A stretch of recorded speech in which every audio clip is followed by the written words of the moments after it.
condemn anybody.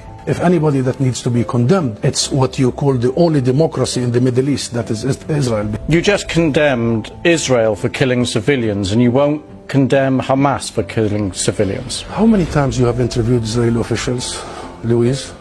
Hundreds of times.